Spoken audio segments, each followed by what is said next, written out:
But you need energy to go beyond it. This leads me to the notion of reincarnation that we began to touch on a little earlier. That I see the demonic root in that. Yes, sir. You see, reincarnate next life. Nobody says incarnate now. Yes, exactly. You follow, sir? Yes, I do. You can only incarnate now when you die to the content. And there is... You can be reborn, regenerated totally if you die to the content. Yes. Yes, yes. And there is a terrible truth on the dark side, the demonic side, to this doctrine of reincarnation, because if that content of consciousness is not emptied out, then it must prevail. So what happens? Then it really does. Yes. It prevails. So what happens? I do not know, as a human being, how to empty this thing. I'm not even interested. I'm only frightened. Only scared to death. Scared to death. And I preserve something, and I die, I'm burnt or buried underground. The content goes on. As we said, the content of me is your content also. It's not so very different. No. Yeah. Slightly modified, slightly exaggerated, given certain tendencies which depend on your conditioning of environment, so on, so on. But it is essentially same consciousness. Unless a human being empties that consciousness goes on like a river. Collecting, accumulating, all that's going on. And out of that river comes the expression or the manifestation of the one that is lost. When the mediums, seances, all those, say your brother, your uncle, your wife is here, what has happened is they have manifested themselves out of that stream, which is the continuous consciousness of struggle, pain, unhappiness, all that. And a man who has observed and has looked at the consciousness and empties it, it doesn't belong to that stream at all. Then he is living each moment anew. Because he is dying each moment. You understand? Oh, yes, I do. Yes, I do. There is no accumulation of the me which has to be expressed. He is dying. Every minute, living every minute and dying every minute. And therefore in that there is, what shall I say, there is no content. You follow, sir?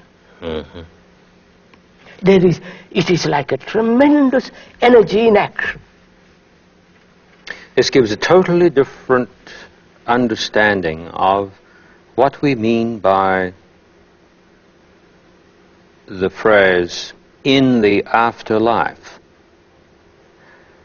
On the one hand, there is this continuity in disordered content of consciousness. It's totally disordered. Which is not radically affected qualitatively with respect to its nature, simply because somebody has stopped breathing for good. No, it's on its way. On its way. And therefore, the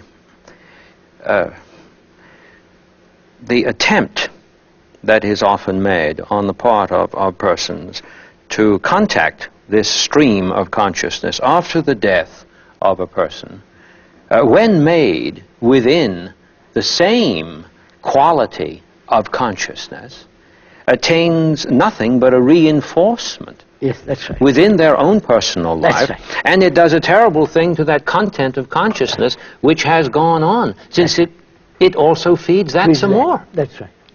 Like yes, I do see that. a person came to see me, and his wife was dead. And he really thought he loved her. So he said, I must see my wife again. Can you help me? I said, which wife do you want to see? The one that cooked?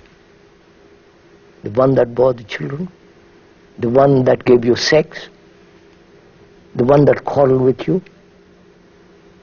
The one that dominated you, frightened you?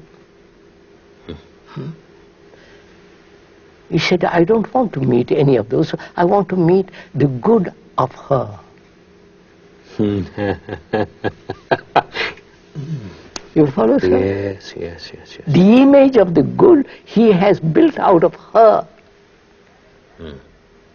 None of the ugly things, or what he considered ugly things, but the idea of the good which he had culled out of her, and that is the image he wants to meet. I said, don't be infantile.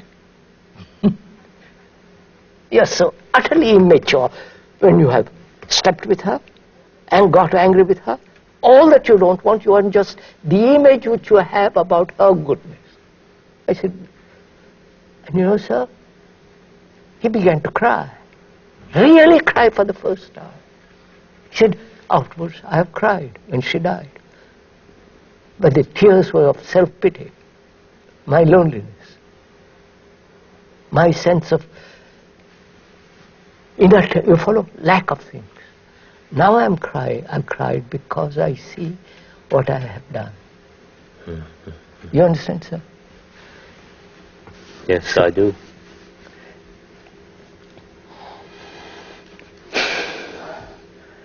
So, to understand death, there must be no fear.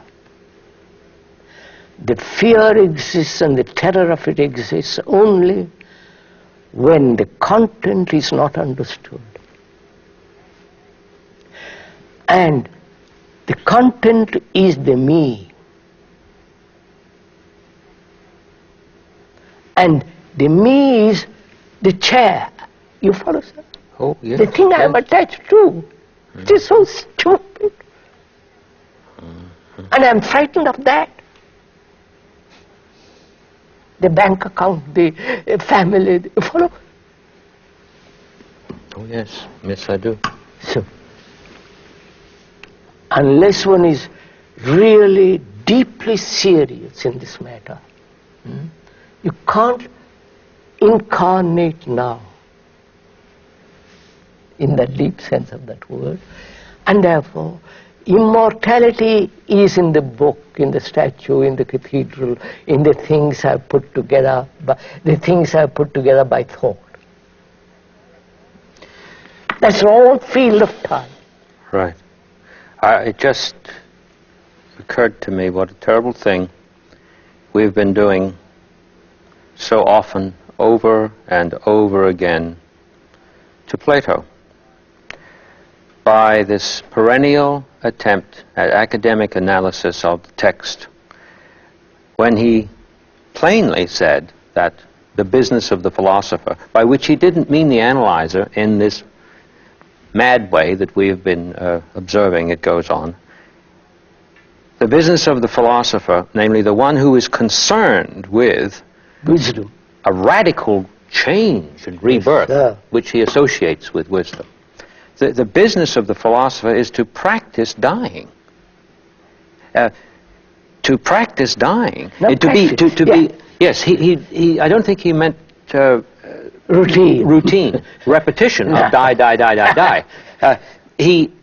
I think he puts it with an ing, because of this. Because he doesn't want to fall out of act. I know I use this phrase all the time, but it came to me early in our conversations, and I